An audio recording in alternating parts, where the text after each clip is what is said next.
Is that Obama? What the fuck? Who the fuck is that? What the hell am I looking at? Dante reacts to how one viral song ruined Gotti's life. Yee's.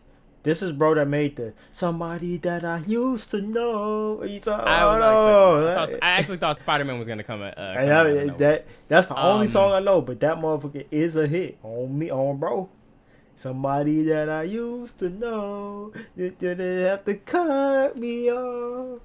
What you talking about? Sunny V2. I feel like it's been a minute since we reacted to a Sunny V2 video. How one viral song ruined Gogeta's life. The song might have been clicked on over 2 billion times. I'll listen to that motherfucker after this. Somebody that I used to know. Hold on. You're so loud, dude. Hold on. Impacted Gautier's life is much less wide. Oh my goodness. Dante, turn this nigga down? No. I felt quite depressed a lot of times, and so that sort of started to really seep out into how the whole of my life was feeling. We'll give a highly detailed description of how unexpected fame affected him. That was my role shit. Played in his choice to quit music. Like I said, I don't know this nigga. This is literally the only song I know, but this is a motherfucking hit. My Gautier's humble. I'm telling you, if you do music, I don't know what you want to be known for, or what's your goal. If you just trying to make some bread, nigga, you gotta find a way to make a motherfucking banger and promote it right. You could be like this nigga. Nature makes his fate extremely saddening. It's literally, bro might have hits, but that one song, that's the only one I know. Simply didn't know the song would get so popular, which isn't surprising since his previous songs were even rejected by local radio. Oh, that's crazy. Consider playing my records on commercial radio stations. That's crazy. Bro didn't even get local play and went to one of the top songs in the world. Jay therefore began uploading his music to YouTube, What? where he'd gained 250,000 views on his 3 most popular songs. And while this was still insufficient to make an impact globally, I was disappointed when my last album, I couldn't find, say, a label to release it. Wait, that's there was really one good for single like song that was about to change. for posting on YouTube. Then Gautier had spent 6 months writing. Shit, even now, 250, but I don't know what type of promotion, but if he just uploaded it and did slight promotion and got that, that's pretty good. The world's most relatable breakup song, which he almost scrapped before its release, as he couldn't find the right female singer. It wasn't sounding amazing, and that was the final straw. I thought I had to let the song go. I thought, wow, I've been sort of waiting for 4 months. It's just not coming together. Thankfully, Gautier knew the song had potential. I thought it was a strong song. It had an emotional sort of intensity to it. Eventually using Kimbra, who was perfect for its music video, which was then leaked to the public, giving Gautier an unexpected advantage. Oh, The video leaked in Australia a week before it was meant to be released and very quickly started, getting a lot of YouTube views.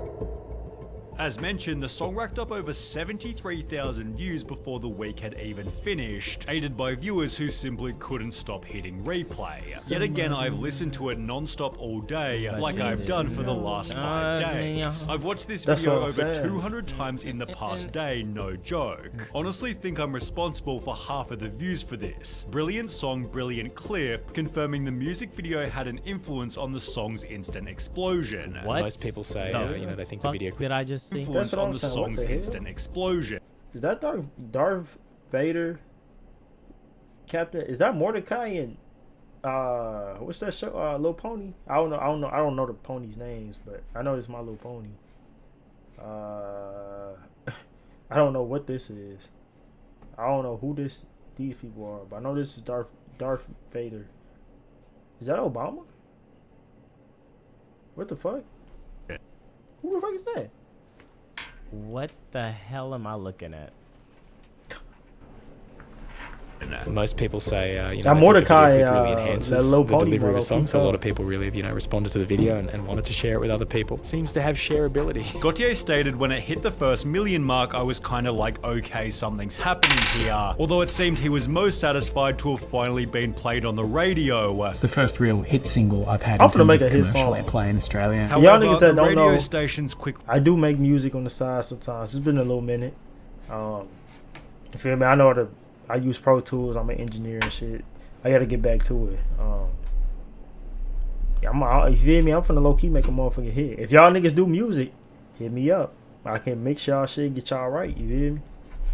That's gonna become a part of the channel. I gotta figure out how I can record the audio though on Pro Tools. I'm gonna figure it out, but that's gonna become a part of the channel. It might be on my music channel though. We'll see. Became insignificant as the song received publicity from a range of famous celebrities. Ashton Kutcher wrote, "This is kind of fantastic. Reminds me of early music vids." Lily Allen simply stated, "Love this video," while Katy Perry tweeted, "That's Katy Perry? She look good. I ain't never really seen Katy Perry." "New music discovery for me. Check out." How the song go?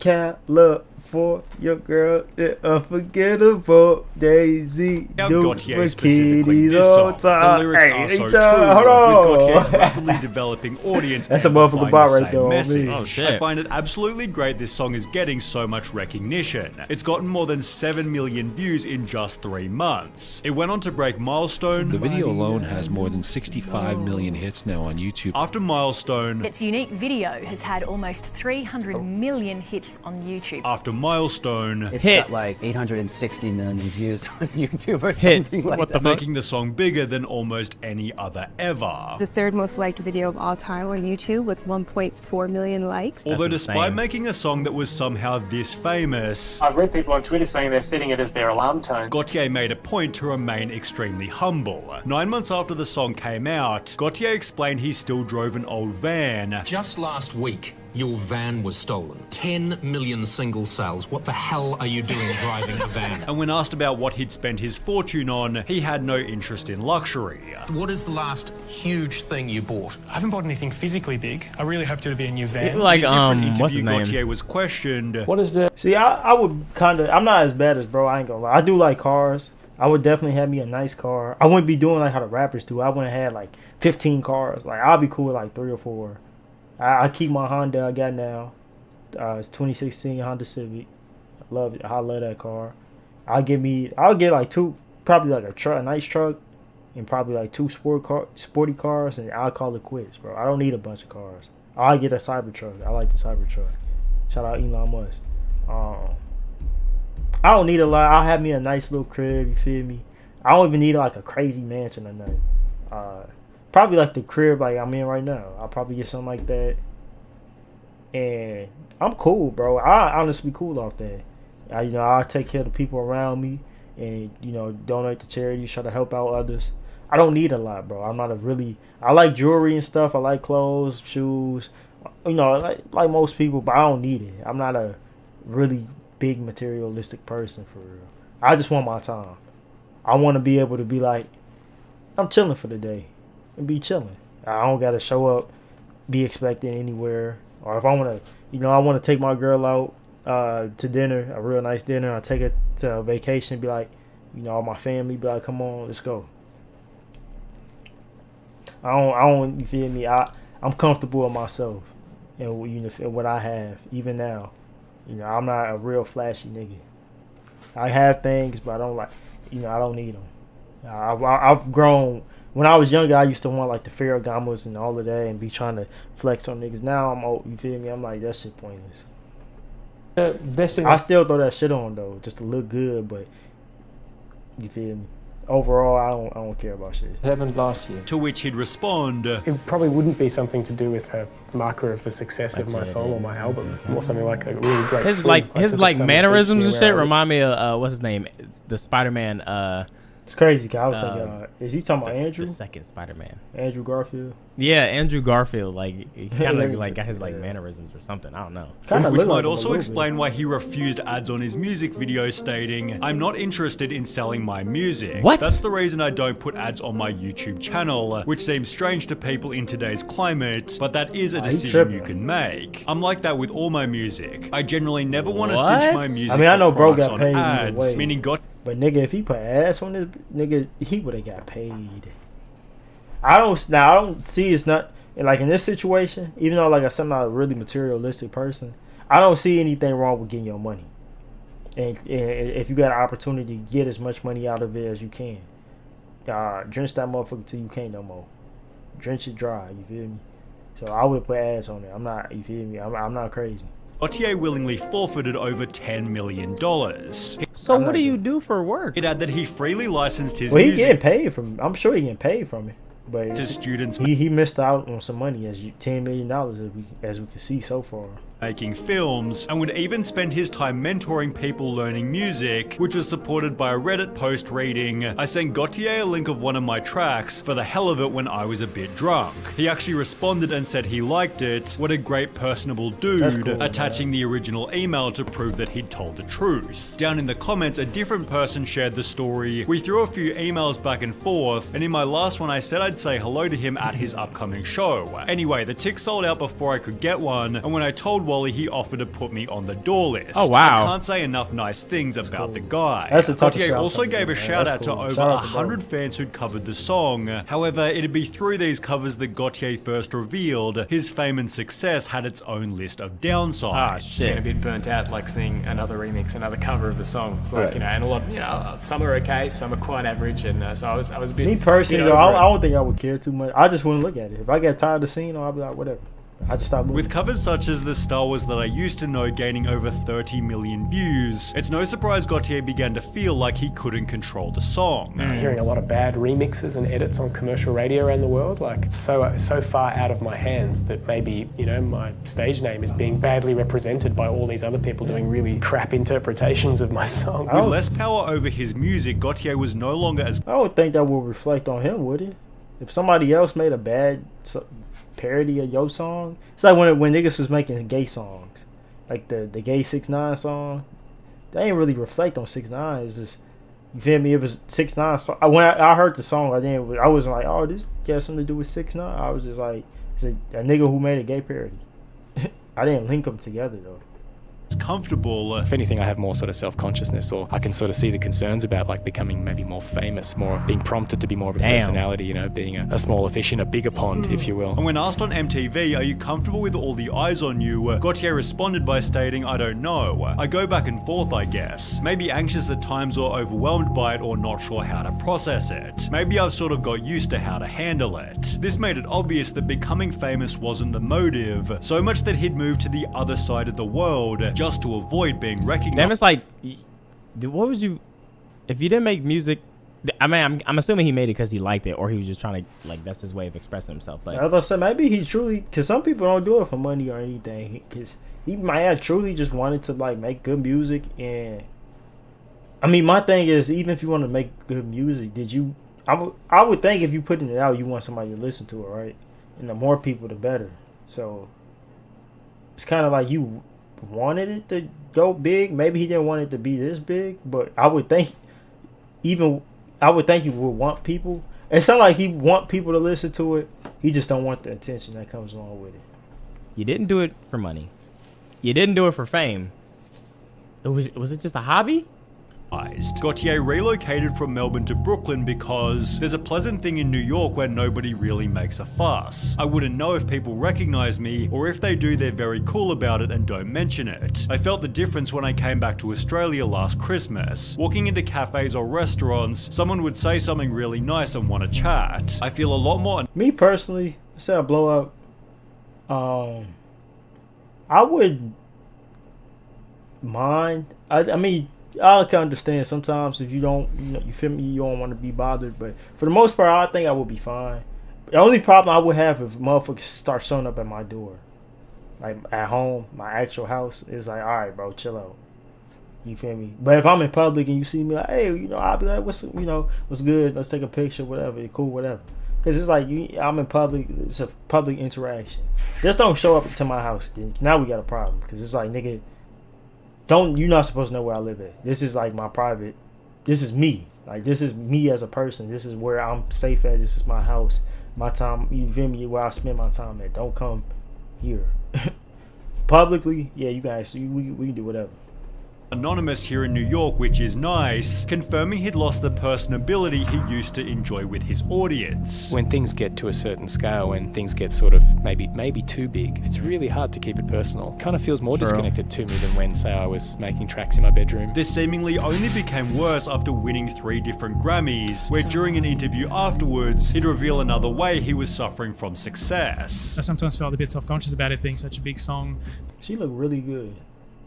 Being one that is about, I like her face. About people who don't seem to be able to work out the differences, and the fact that people sort of celebrating that seemed somehow incongruous to me for a while. Gaultier feared his song might have been adding to global relationship dissatisfaction. I feel a bit self-conscious about that because there is an aspect, a lot of the song is quite angsty, and there's a bitterness and a jadedness to it. I'm not sure I really want to spread, that greater sense of angst or dissatisfaction with failed relationships. Which was in addition to the thought that his song was annoying the world. The song is really overplayed and probably saturated to the point. I think bro just in his head too much, because like I said, that song a bop. I mean, I'm sure at the time it probably was. It might have been overplayed, because you can overplay a great song. I remember when I first moved around here, it was a Chainsmokers song. I forgot which one it was, but they was playing that shit to death on the radio, and it was a great song. But you can't overplay even a great song. But if I hear that song now, I'll be like, it's a banger. So even if it's overplayed, I mean, for him, I would think that would be better. But he wasn't doing it for the money and stuff. So, but yeah, this song it's a great song. Even till 2024 now. I don't know when it came out, but I'm gonna put it on when I get off. Absurdity, where I feel like it's out of my hands, but I'm some kind of annoying presence, an audio presence in people's lives that they would prefer not to have there. He noticed that people were saying, this song is plastered everywhere. I can't go to a mall without hearing it. Whether I like it or hate it, I don't want to hear it anymore. Who cares what they gotta say, man? I feel compelled to tell me how sick of it they are. And as a result, Gaultier What? This nigga can't even spell apologize right. Like, so what do we care? What do we care about?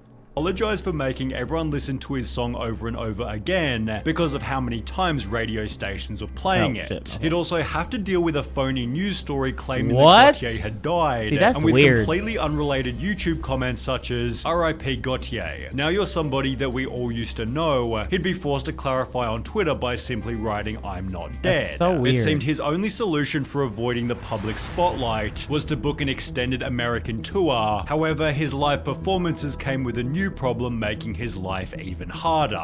They really do leave after they've heard the hits. Especially in America, I found. What have they got?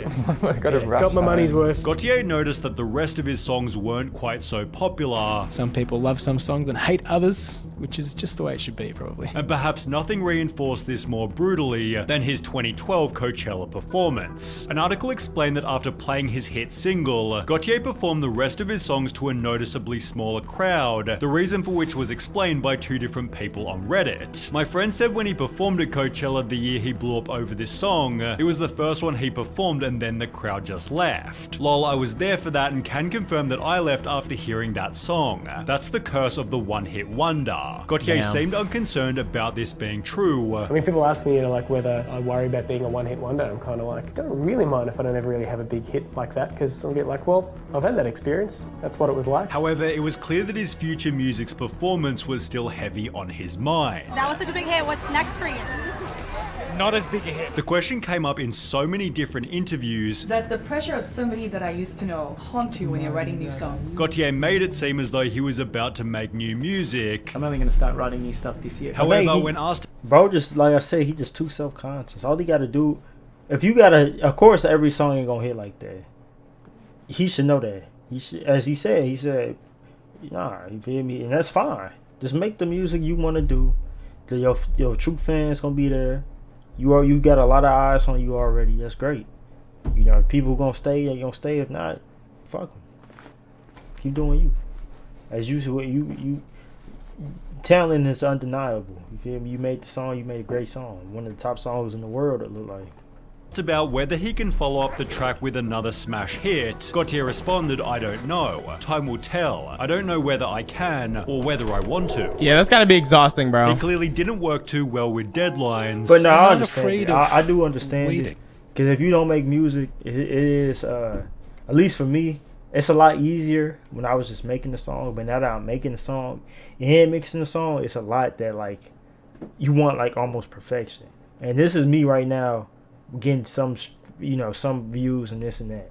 Now, if I'm getting billions of views and millions, and it's like, I can understand you probably want that motherfucker to be. I can't even imagine it. So I do get where he coming from at some point, but it's like, man. You're patient. You really want to get it right. But after 2 full years passed with no new music, people began to post "I wonder what happened to Gautier," while the original music video filled with comments such as, "Gautier, alright guys, see you tomorrow. Last online 8 years ago. My man's dropped the fattest banger in history and dipped. Now he's somebody everyone used to know." Weak ass However, comment. by this point he'd actually appeared on television, where he was asked the following question. When's the next album coming out? I don't know. I'm working on things. And while he didn't sound too confident, there was a barely known reason for this. Just 2 months beforehand, Gautier released a newsletter containing one important sentence. There will be no new Gautier music. The newsletter continued, maybe there will be. I'm not entirely sure right now, with the main question being whether anyone would hear his future music. Well, people certainly would, only it wouldn't be posted under Gautier's name. I'm saying, bro, he tuned and said shit just dropped it. People would have definitely tuned in. Whether it would have been love or hate, they would have tuned in. For you to do what you did, people would have been like, I gotta at least hear what he put out. Throughout his entire career, he'd been making music with a band called The Basics, which became his main project after ditching his solo career. The Basics bass player Chris Schroeder had clearly grown tired of people asking about Gautier. Nah, people are like mad weird. But people become too invested in other people's lives and their situations and what they got going on more than they are in their own individual endeavors. Like, it's so crazy how many people focus on what other people's numbers are looking like or what other people are doing with their life. As he'd state, when I see people saying "Where's Wally" online, or making the "now he's just somebody that we used to know," I just think, don't you idiots know how to use Google? In the time it's taken you to write that stupid tweet, you could have just Googled it and maybe discovered some great music he's been releasing recently on the other end. Exactly. It's so lazy, you're not the first person to do that joke. Just shut up. Oh my god, this is like the perfect message. Holy shit, bro. People do that shit all the time, bro. Despite announcing annoying. in 2021 that the band had stopped touring, the Basics haven't stopped making music, and there's even been some recent hope for Gautier as a solo artist. In 2020, he was named ARI's Australian Artist of the Decade, where he'd announced that the follow-up album will be released in the next decade probably, and while his past doesn't exactly indicate that it's coming Did somebody I used to know come out on an album, or was it a single? Okay, that's the only song I know about, bro. anytime soon, Gautier's had an outstanding career regardless of his musical future. So how has this success changed things for you? When new opportunities come along, they present all sorts of challenges, but they present a chance to learn new things and learn new things about yourself through that process. So. Damn. Shout out to him, man. Shout out to bro. Shout out to Dante him, as well, That's man. how it be, though, bro. That's definitely how. Bro was just, to me, he's just in his head too much, man.